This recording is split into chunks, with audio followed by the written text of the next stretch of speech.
All right, y'all. How y'all doing tonight? It's A Jux, Catch a Jux TV, and we are reacting to episode 2 of Drake's um live video album release. I don't know exactly what you want to call it. But I did video on the first one, the reaction. We're gonna do number 2. So let's get right into it. We're gonna see where he going with it. The first one was really dope. The idea, the concept, it's really cool. It's grabbing a lot of people's attention, and I just want to react with it with y'all. I haven't seen it yet, so we're gonna watch it. Let's get straight into it. Jokes. Bad boy in my city, no diddy, like ha ha. Fuck around to catch 50, no pity, like rah rah. Drop the keys off to me, no Alicia, no problems. Break down all grizzlies, half soft, half woodly till it rock up.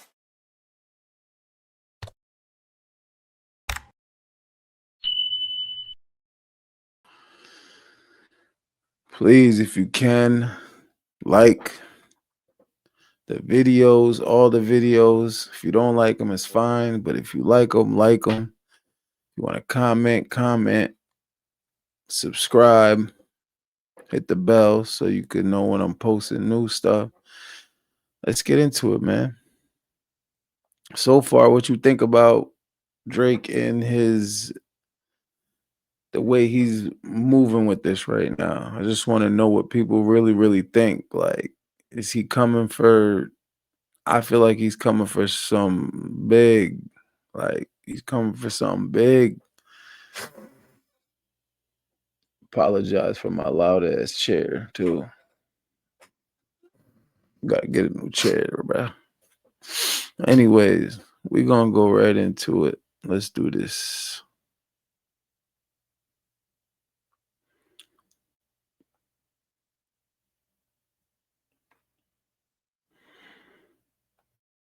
Titled Iceman Episode 1,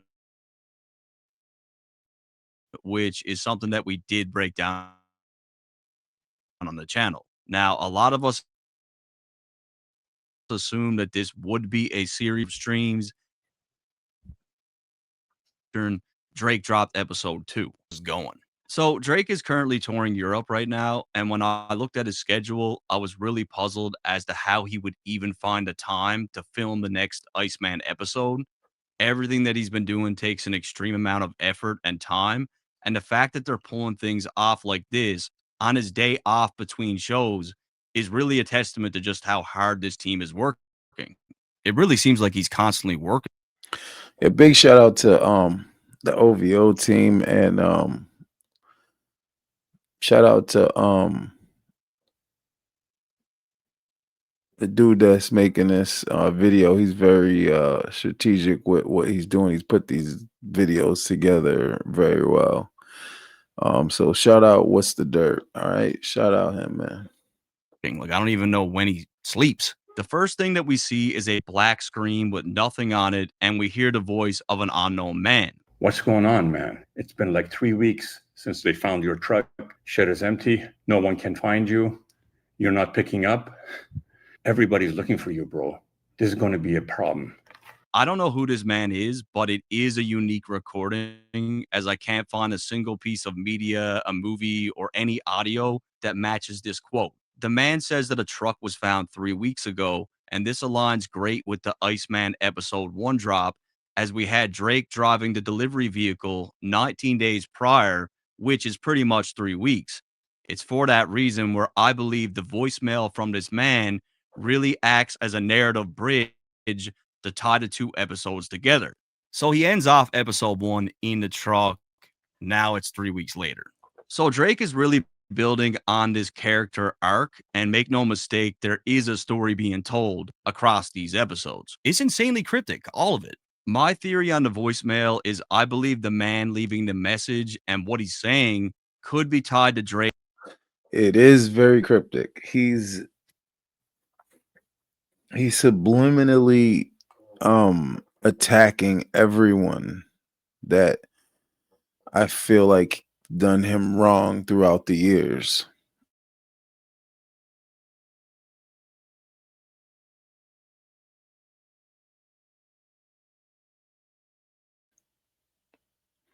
Um and I mean I feel that's rightfully so. Drake is one artist that I can say besides like Lil Wayne and Eminem and Jay-Z and all the, big time, just come with hit after hit, hit after hit, hit after hit, hit after hit, album after album, album after album, working real hard. And it's like I think people kind of like may have used him a little bit and haven't gave him credit for all the things he's done. You know what I mean? And all the good music he's put out there for us. It's like we forget about all the times, all the songs that we used to rock out to from Drake, like, and he's still doing it. So I feel like that's rightfully so. Turning his back on UMG. As you know, Drake is currently in a legal war with the label, and after Not Like Us dropped, it's highly likely that he completely cut off communication with the label. Knowing who Drake is and what he meant to UMG, Drake going ghost probably made them pretty nervous. While all this is going on, Drake is quietly planning this lawsuit, and the label had no idea what was about to hit them. They probably tried to get in contact with Drake for a while and he didn't respond. The man on the call sounds irritated and almost panicked. He's saying nobody can get a hold of you. This is going to be a problem. And you got to keep in mind, Drake acted as the label Superman for 15 years. A lot of the features and favors that he was doing were for artists under UMG. We're talking about a lot of money. Like, this is big business. Now, all of a sudden, artists like DJ Khaled, who is under UMG, isn't getting a feature from Drake anymore. And that was literally the entire rollout for his album. The man had to cancel it because of it. This guy's got 2 Drake songs on there. Okay, 2. I'm curious to know how many other artists from UMG that he's shutting the door on. Drake's first musical release after the beef was on June 4th with Wagwan Delilah, a complete spoof parody track. And at the time, most of us were wondering what the fuck Drake was doing because this seemed to be the last type of track to drop directly after his beef with Kendrick. However, it's with this record where I believe he was simply trolling UMG. What if you can create your own website by saying, this is what I want? With Wix, you can't. That makes sense. I mean, if he's down to his last album or so or whatever, like, why give them full potential? I mean, they already took enough from him. They made billions and billions and billions off of him. It's time for him to do his thing, and that's what I think this is all about. Double date me if you like me. I think Wagwan Delilah was the first time they heard Drake's voice after the beef. Like, this is how they heard from him. Shortly after the beef, UMG dropped 2 pre-recorded Camila Cabello tracks with Drake that they already had in the stash. Drake then leaked a bunch of his own music on the Plot Twist Instagram, clearly without UMG's approval, since they flagged the post and rushed the songs to streaming. He followed that up with a full collab album with Party Next Door, who signed to OVO, not UMG.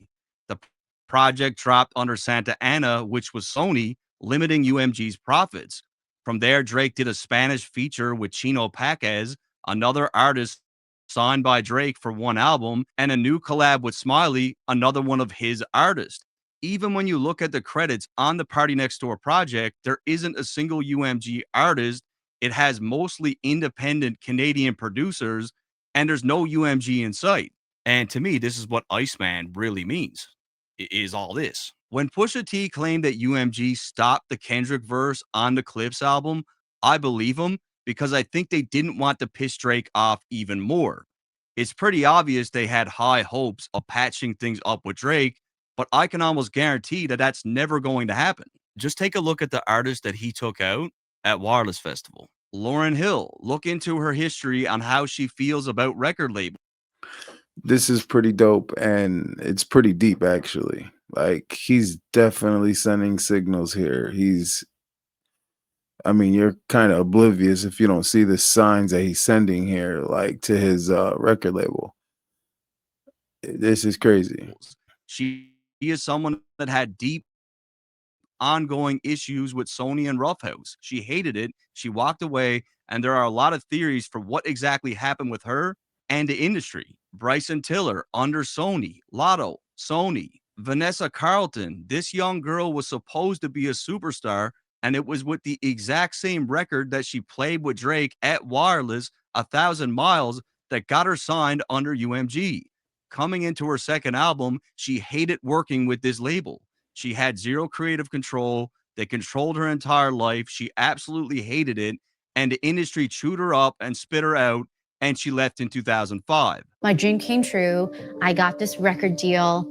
I thought it was going to, it's going to be this amazing situation. And at the end of the day, I was in a really bad situation with the people that I was working with. Make her boobs bigger, make her butt higher. There was a lot of weirdness. There's a lot of possessiveness that was happening. Jay Huss, independently signed. 21 Savage, Sony, Mario, another artist that was used and abused by the system who had such little creative freedom. He walked away from the label in 2015 and went independent. Well, you said you had to leave 600 songs behind when you left. Oh, yeah. I left. There's a lot of songs in there. I can't remember the exact number, but okay.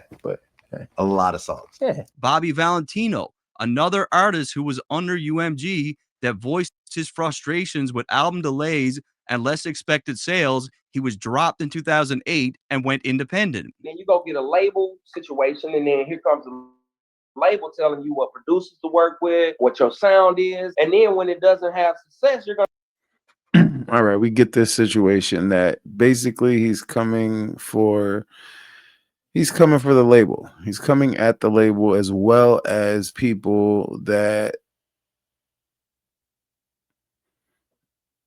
didn't do right by him in the industry. So we get that. Let's move on from there.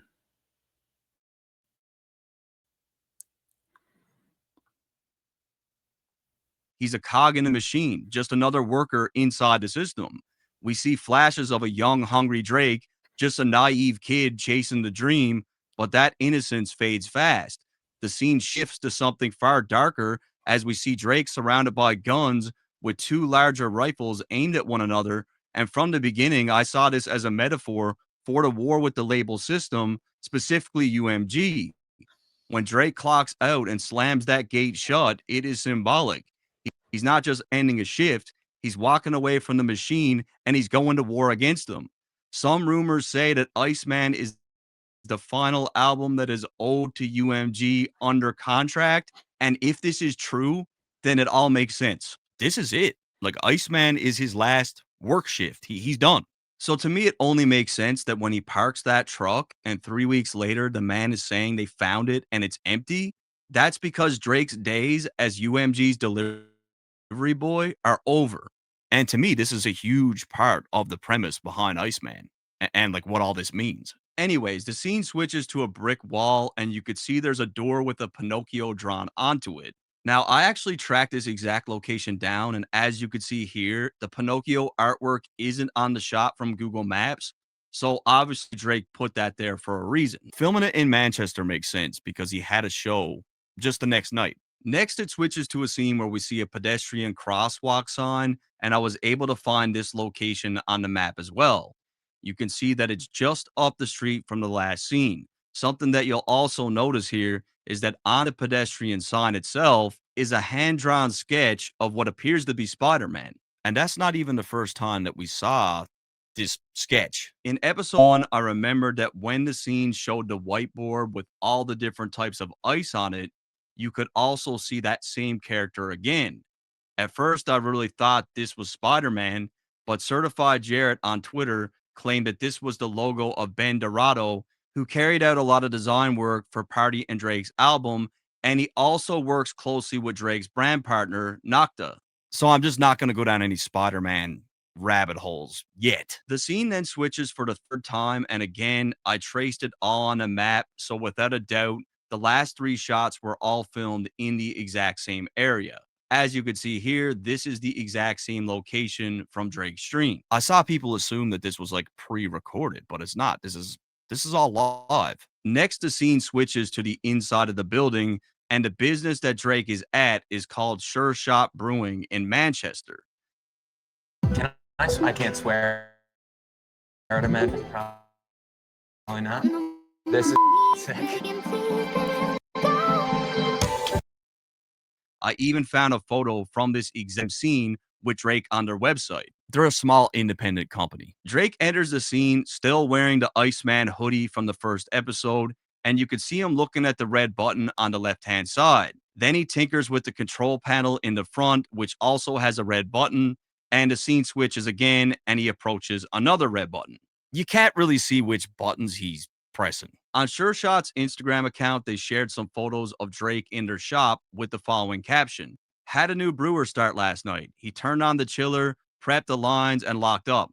Not sure he'll be back." So he's turning on the chiller, which kind of, is in line with the Iceman theme. So for anyone that doesn't believe that this was a live stream, the company clearly said that it all took place last night, and they even posted footage of the cameraman filming. This was definitely all in real time. Next, we switch to a scene with a man wearing a Pinocchio costume standing behind a tree with a red trailer behind him that reads "Deliveries up to 27 million, all in a day's work," with the word work blocked out. The scene that we're looking at in this case is exactly across the street from the building that Drake is inside. Pinocchio is stalking Drake, like he's watching him. The red trailer and the words that you are seeing is from a Royal Mail delivery truck in the UK. They have always parked their trucks in this location. Now, the slogan on the truck itself is interesting because of the number 27 million.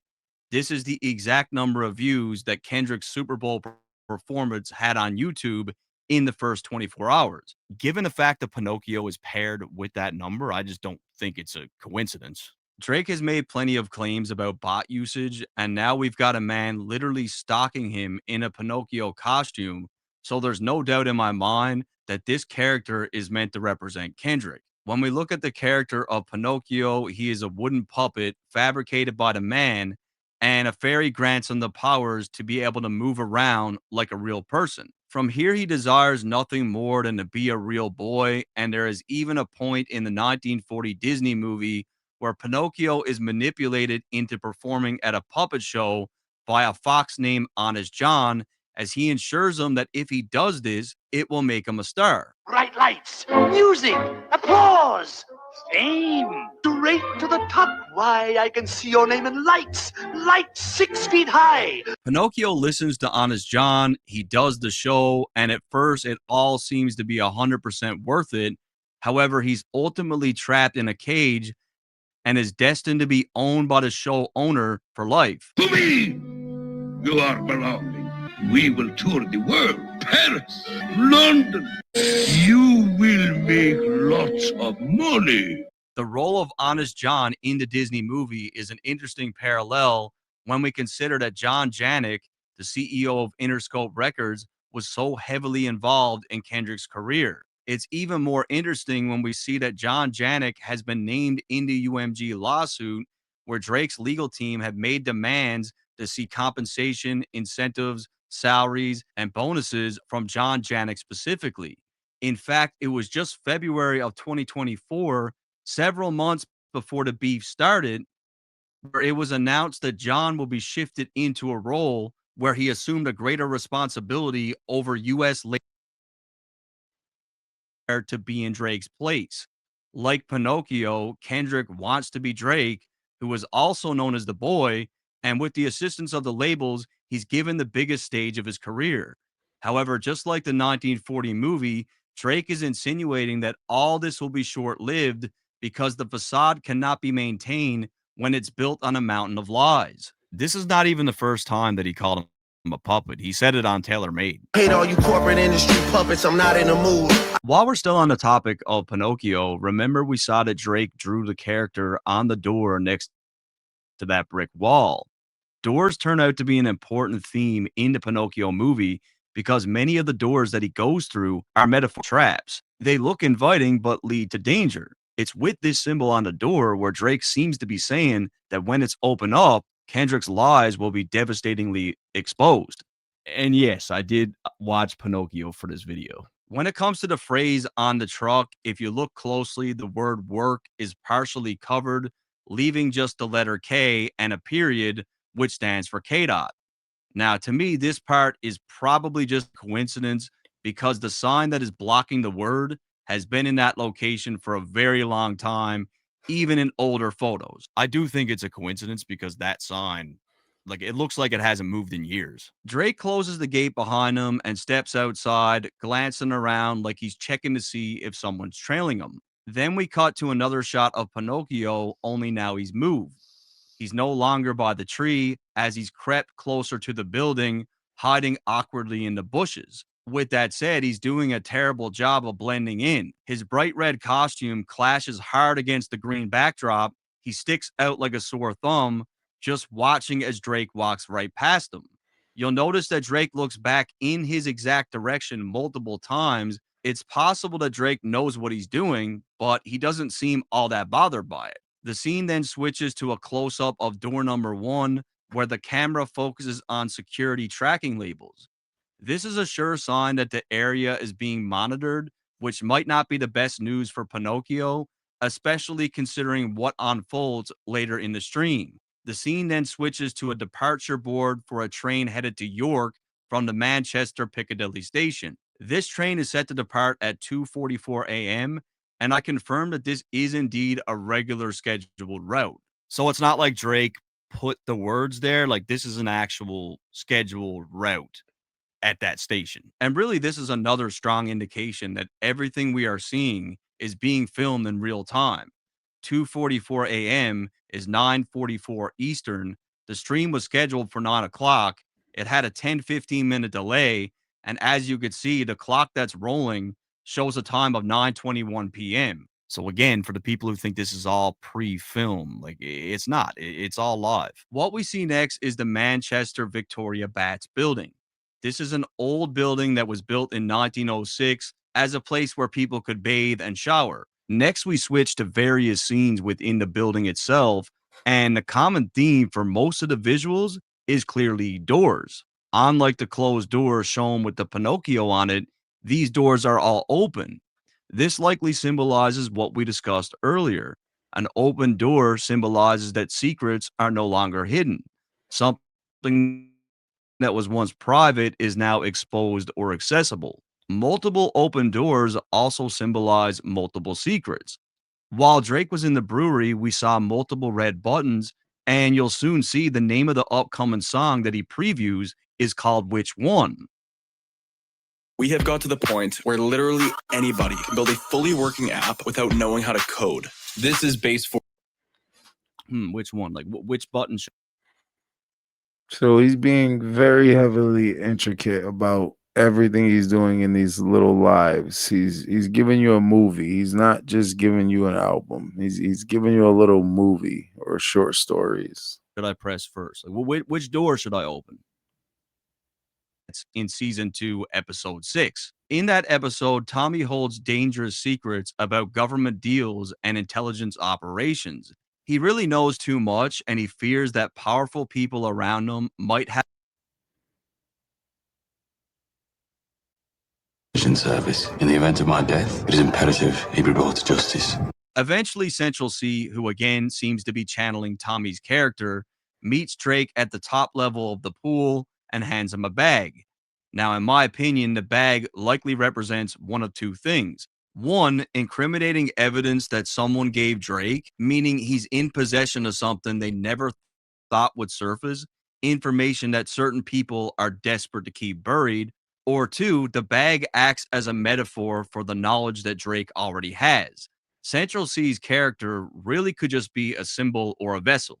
Whether it's contracts, manipulation, streaming games, dirt on Kendrick, or industry puppeteering, the bag represents all that. In theory, it holds everything that Tommy's letter contained at the beginning of that episode. The bag is most definitely the bomb. For Pinocchio, I was able to watch the movie because it's just one movie. Like Peaky Blinders is a fucking series. Like I would have to watch. I would never get the video done, but I did watch that episode, and this is what I came up with. The scene then cuts to a woman dancing in an empty pool to Drake and Central C's new track, Which One. I'm at the club just a London birds. We are heading out the pillow face first. Keep in mind, this stream pretty much acts as the music video for this song. And when you think of a pool, it's typically a fun place that's full of life and energy. And one can imagine that a typical music industry video for a song like this one would fall into a much happier scene. However, Drake is threatening to show the other side of it by draining the pool. When that happens, the scene becomes eerie, and the fun facade behind many of our favorite dance records have a far darker backstory. The woman is wearing all black, and the scene doesn't scream party, but I'm trapped. In many ways, like an empty pool, the artist becomes a shell of one's former self. Again, that's just my perspective, my take. The song could also have some sort of dark meaning intertwined in it that's not visible to the general public. Drake has been known to layer subliminals towards people where only they know what he's talking about. When it comes to Drake, that's why you can't only focus on his rapping records, right? Because he layers different messages in like R&B records, or like it could be some happy singing song that might have something darker tied to it. 81, they'll bring the crashers to the party. Central C and Drake then dap up, and he leaves with the bag, and the next scene focuses on the plunge bath in the building. These baths were typically really cold, so this could be another tie-in to the Iceman theme. Next, we get Central C sitting down, and he previews a new record. Man, I'm calling my phone about beefing my feet in the sand, that's a juxtaposition. I fuck with the record actually, but I just don't like. I'm not gonna break it down now. Again, it's with this Central C is definitely fire. Central C is I would say for where he's from, he's one of the best. I fuck with Central C heavy. C track where Drake is just buying time so that he can get in position for the next scene. That's why we start seeing flashes of scenes that we were already shown. Eventually, we see the gate for Manchester Piccadilly Station, which is exactly where Drake needs to be to catch that train to York. The scene switches where we see Pinocchio, aka Kendrick, running after Drake. This is meant to symbolize that the evidence that Drake has in the bag puts him miles ahead of the puppet that is chasing him. It's really symbolic in the sense that Drake is saying, after everything you just did, you still aren't ahead of me, and you never will be. Lies can never outrun the truth. Your story is not sustainable, and what's in this bag is going to make sure of it. Drake is on this crazy next level cryptic shit, and if I'm Kendrick, he's probably tossing and turning right now. Kendrick's probably having trouble sleeping. Pinocchio. They can't see. My nose don't grow though. We then see Drake walking through Piccadilly Station, miles ahead of the puppet. He gets into an elevator and an instrumental starts where you already know what time it is with this. We all know what Drake is about to do with this beat. I believe it's on this track, this exact track, where he's going to expose some of the information that's contained in the metaphorical bag. When Drake catches the elevator with this playing in the background, it only spells out one thing. I'm on a whole other level than the guy that's still outside the building. Lastly, we see the words coming soon with a Pinocchio silhouette in the middle, which means Drake is going to be exposing a lot of these lies in the very near future. They might have caught this dude off guard last time, but like you do realize they're fucked now, right? They're fucked. I'll call it right now. Like we'll see if I'm wrong. I don't think I will be. Like those guys are fucked.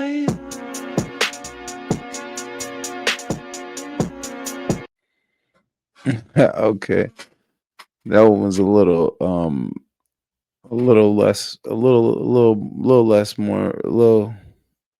less informative. But if that's what he decided to put out. So he's being even more secretive, Drake. So that's crazy. What do you think about that? I think exactly what he's saying. He's being informative without saying or doing much. He's letting the videos and these lives streams or whatever speak for themselves. That's just what I think. He's letting it speak for themselves to see if we're gonna be smart enough to understand it. You understand? Like, and I think we understand it. I think we understand it, and I can't wait for number 3. So I want to get into number 3 already. So like this, because it's just there's so much more to it. I know there's gonna be so much more, and I cannot wait. I cannot wait. Cannot wait. But let me know what you think about this, man. This is is getting because it's not dragging. It's not he's not doing too much dragging, but because he's being so informative in such small ways. Like he's taking little hints and giving it to you, and when it comes out, the big reveal or whatever he's doing is gonna be crazy. And it's kind of like when the boogeyman is coming, like when you hear that Michael Myers music and it's like, oh shit, it's over. That's what I'm waiting for. You know what I'm saying? When it's time to really put it out there, it's like, what does he got on these people? What is he really doing? And he's making the wheel spin in everyone's head. And it's smart. It's smart and it's pretty dope. So I'm on track and we're gonna stay on track. Sketch of Jux TV, A Jux. This is part 2 of Drake's episodes of Iceman. So let's keep doing it. We're gonna keep doing it. We're gonna have fun doing it. That was fun. We're gonna see what he's got going on. All right. I appreciate y'all. Appreciate y'all. Catch a Jux TV. Like, comment, subscribe. You already know what's up. Jux. Bad boy in my city, no diddy, like ha ha. Fuck around to catch 50, no pity, like rah rah. Drop the keys off to me, no Alicia, no problems. Break down all grizzlies, half soft, half whippings till the rock up.